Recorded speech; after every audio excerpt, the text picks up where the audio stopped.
Boa noite. Naveguemos para o capítulo 47 do livro de Gênesis. Contudo, relerei para avivar o contexto em que se dá o capítulo 47, retrocederei um tópico no capítulo anterior. Então, lerei a partir do final do capítulo 46, a partir do versículo 28. Vamos lá. Encontro de Jacó e José. Ao término deste final do capítulo 46, já fluiremos para o capítulo 47. Vamos lá. Encontro de Jacó e José. Jacó enviou Judá à frente à casa de José, a fim de preparar o caminho de Géssem.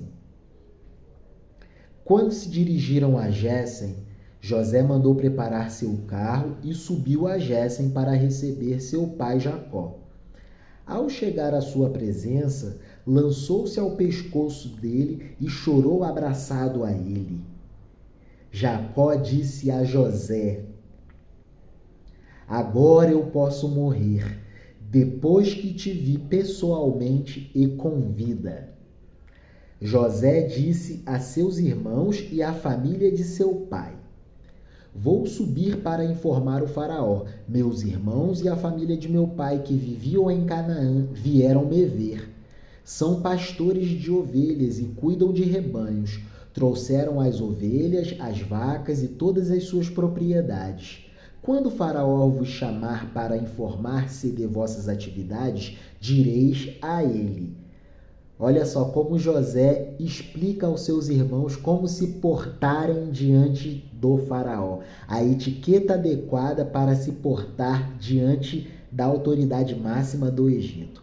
Isso tudo para que eles fossem abençoados de primeira. Quando o faraó vos chamar para informar-se de vossas atividades, direis a ele: teus servos são pastores desde a juventude até hoje, tanto nós quanto nossos pais. Aí sim o faraó vos deixará habitar em Géssem, pois os egípcios consideram impuros os pastores. Então quer dizer que a família de José, o patriarca Jacó e seus familiares e agregados de parentela já chegaram no Egito sendo abençoados. Olha como a maldição se transforma em bênção. O costume religioso dos egípcios, a repúdia contra os pastores, fizeram com que as melhores terras fossem legadas a Jacó e seus familiares, ao patriarca Jacó. A terra prometida sendo salva através de Jacó, de José e de seus descendentes. Olha que interessante. Maravilha. E ele vos deixará habitar em Géssem, pois os egípcios consideram impuros os pastores. Interessante. Um costume religioso de repulsa, né? De afastamento, que acaba sendo transformado numa bênção para Jacó e seus familiares. Capítulo 47. Jacó no Egito. José foi informar o faraó: meus pais e meus irmãos, com suas ovelhas, vacas e todas as suas propriedades, vieram de Canaã e se encontram em Géssem.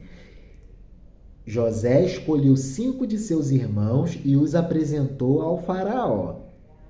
O faraó lhes perguntou: qual é a vossa atividade? O que vocês fazem? Vocês trabalham com o quê? Ao que eles responderam: teus servos são pastores de ovelhas, assim como nossos pais. E acrescentaram: viemos morar nesta terra, pois em Canaã a fome aperta muito e não há pastagens para os rebanhos e teus servos. Permite a teus servos estabelecer-se em Géssem. O faraó disse a José: que se estabeleçam em Géssem. E conheces entre eles alguns com experiência de trabalho? Põe-nos a cuidar do meu rebanho. Olha só que interessante. O faraó já sai empregando os irmãos de José nos trabalhos e afazeres no Egito, que se estabeleçam em Géssem. É o que disse o faraó para José e seus irmãos, que se estabeleçam em Géssem. E se conheceis entre eles, entre vocês, e se entre vocês há algum com experiência de trabalho, eu empregarei vocês em meu rebanho. Ah, que legal.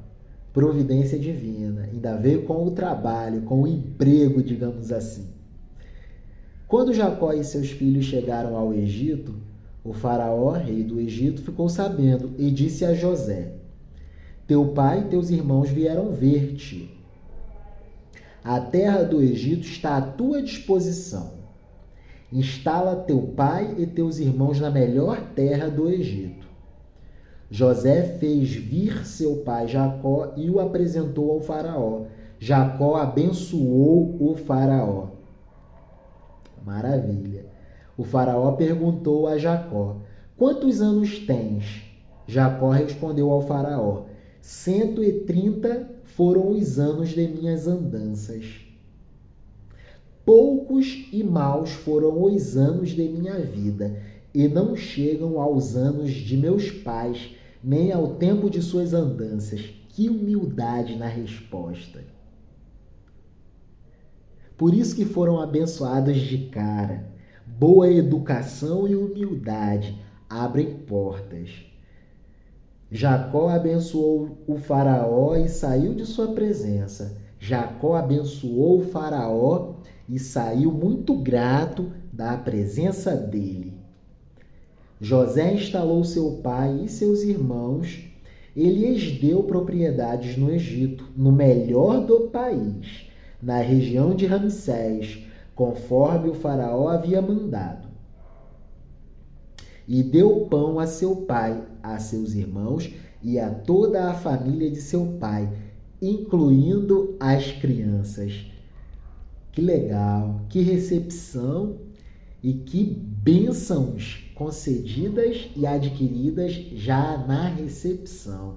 Recepção do patriarca Jacó na terra do Egito. E quem fez a recepção foi o próprio faraó. Oh, que bênção, que legal. O próprio faraó sendo o anfitrião de Jacó. É a terra do Egito recepcionando a terra prometida. Que bonito. E avancemos para um outro tópico do capítulo, política de José. Agora a gente chega num momento mais grave, mais crítico, em que a fome aperta muito, a crise fica muito braba e José tem que tomar medidas muito extremas, medidas inclusive com consequências muito negativas no futuro.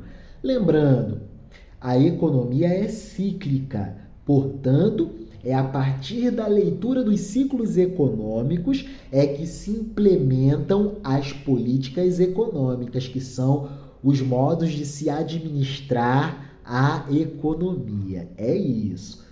O texto de José do Egito é um ensinamento antropológico sobre as evidências mais germinais na história da humanidade sobre implementação de políticas econômicas que funcionam e também políticas econômicas que não funcionam, que deixam legados de heranças não tão boas para o futuro. Economia é cíclica, é o que a sabedoria da existência de José do Egito traz para nós. Que bacana! E para a prevenção nossa, vamos considerar que estamos trabalhando intertemporalmente, quer dizer, saímos do tempo presente e navegamos para 3.700, 3.600 anos para trás. E numa realidade de uma cultura completamente diferente do mundo antigo, um modo de organização social baseado no escravismo antigo e na economia da guerra. É uma realidade social em que os povos faziam guerras contra outros povos para submetê-los à escravidão para a produção. Então, os trabalhadores eram os escravos.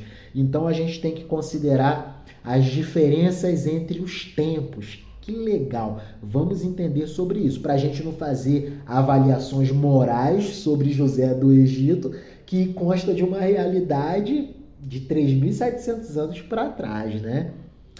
Interessante. Sejamos elevados na interpretação do texto e nas considerações intertemporais. O que é do nosso tempo presente e o que é da cultura do mundo antigo. É isso. Vamos lá. Prevenidos, avançaremos. Política de José do Egito. Em todo o país faltava pão, pois a fome apertava muito e esgotava a terra do Egito e a terra de Canaã. José acumulou todo o dinheiro que havia no Egito e em Canaã, em troca dos víveres que eles compravam. E reuniu todo o dinheiro na casa do faraó. Quer dizer, o pouco dinheiro que circulava na sociedade, dada a crise severa, acabou sendo canalizado para o tesouro do faraó através das vendas de José, né, de alimentos que José vendia para os povos e para a população do Egito. Então, o pouco dinheiro que já era muito escasso migrava para o tesouro do faraó, através da administração de José do Egito. Isso é uma medida muito extrema.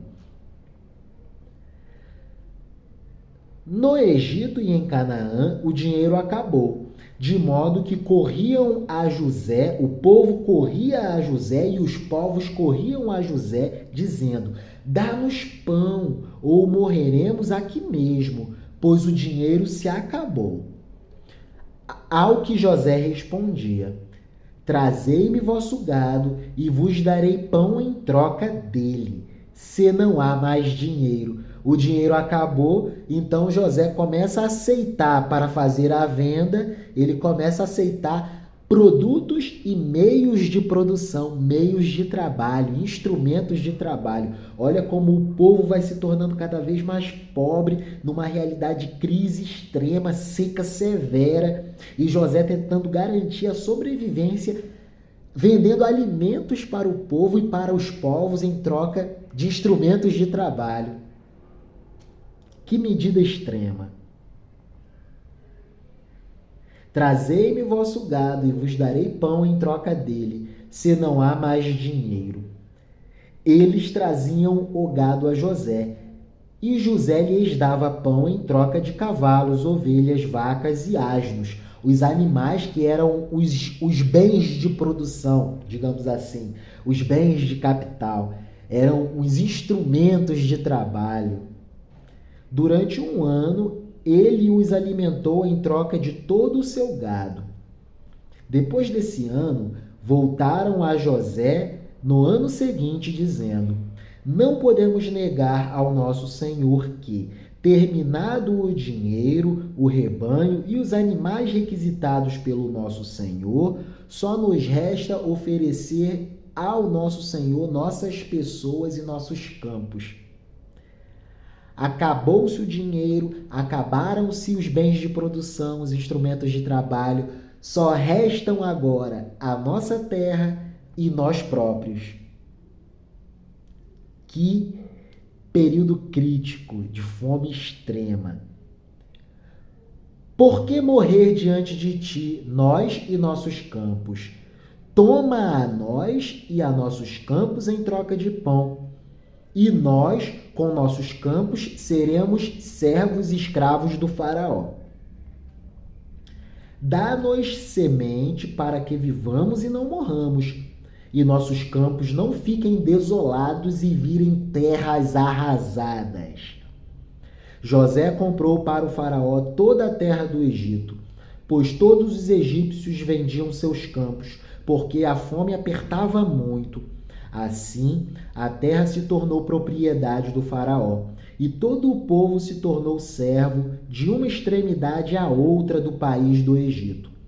Só deixou de comprar as terras dos sacerdotes, porque o faraó lhes dava uma porção, e eles viviam da porção que lhes dava o faraó. Por isso, não tiveram de vender seus campos. Quer dizer, a gente observa aqui até uma isenção aos sacerdotes. E é interessante notar que num dos textos de reforço que estamos utilizando, que é o texto da nossa biblioteca de termos, a Wikipédia, tem um momento da biografia de José do Egito que vem bem assim no texto. Olha cá.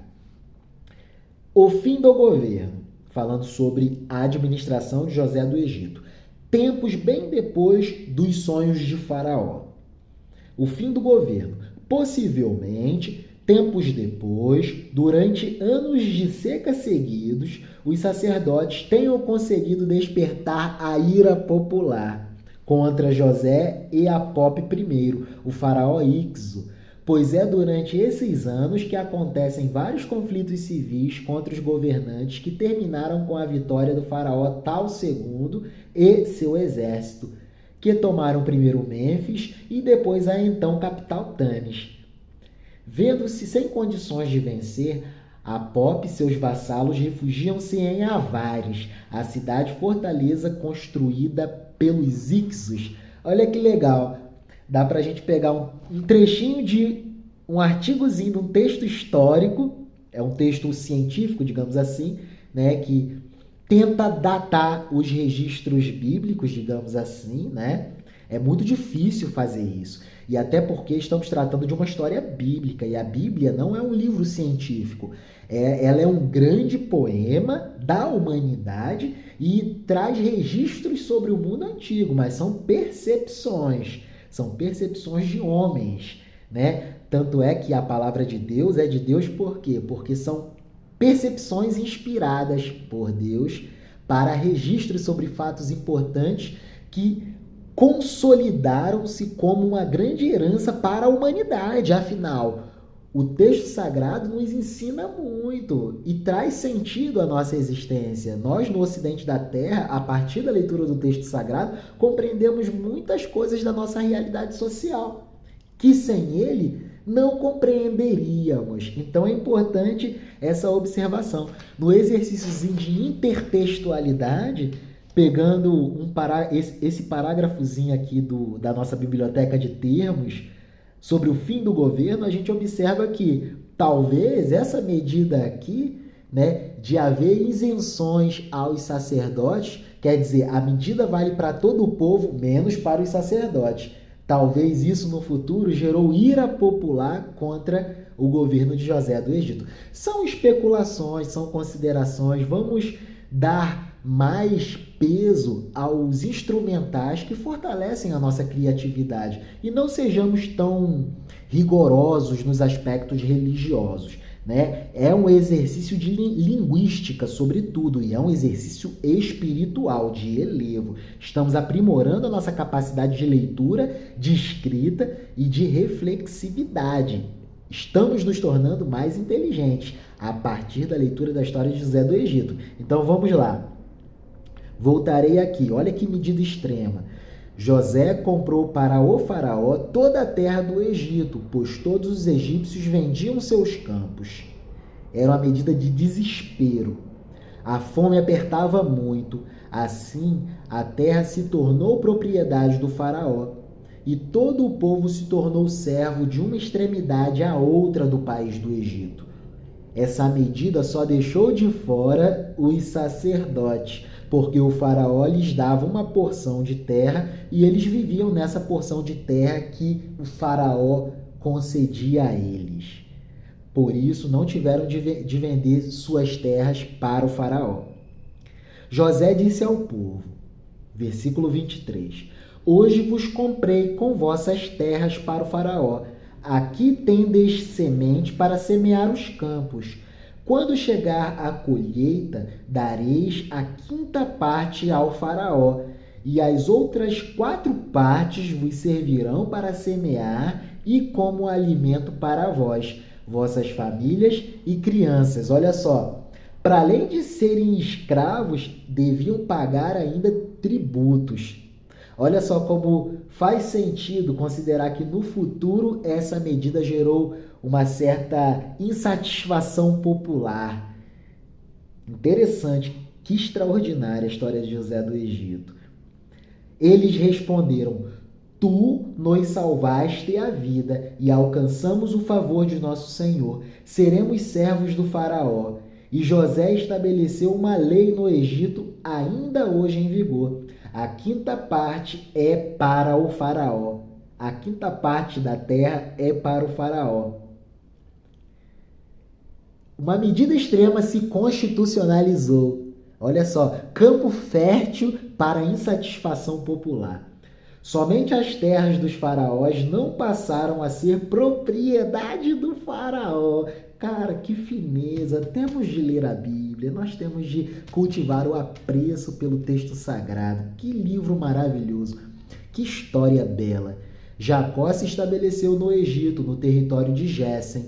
Adquiriu aí propriedades, cresceu muito e se multiplicou. Jacó viveu no Egito 17 anos e toda a sua vida foi 147 anos.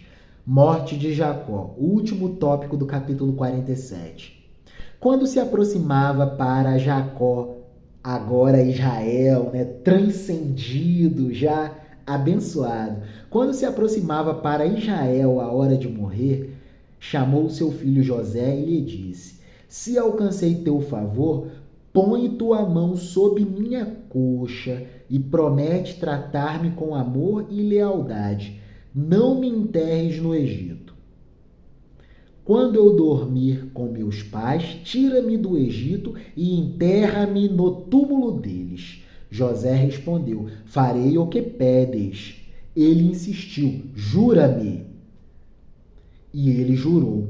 Então Israel inclinou-se para a cabeceira da cama e descansou em paz, descansou em Deus. Eita, que transcendência divina!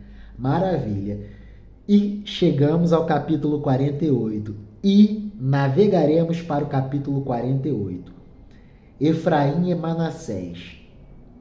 Faltam 2 capítulos para terminarmos a história de José do Egito, a mais bela história da Bíblia Sagrada. Maravilha! Faltam poucos capítulos, mais perto está o fim do que no início. Mas, na verdade, como se trata da Bíblia Sagrada, não tem fim. Podemos ler infinitas vezes a história de José do Egito. O texto falará coisas absurdamente diferentes para nós. Então, é um texto de perspectiva infinita. É um texto infinito. Amém. Coisa boa. Deus nos abençoe e Deus vos abençoe. Amém.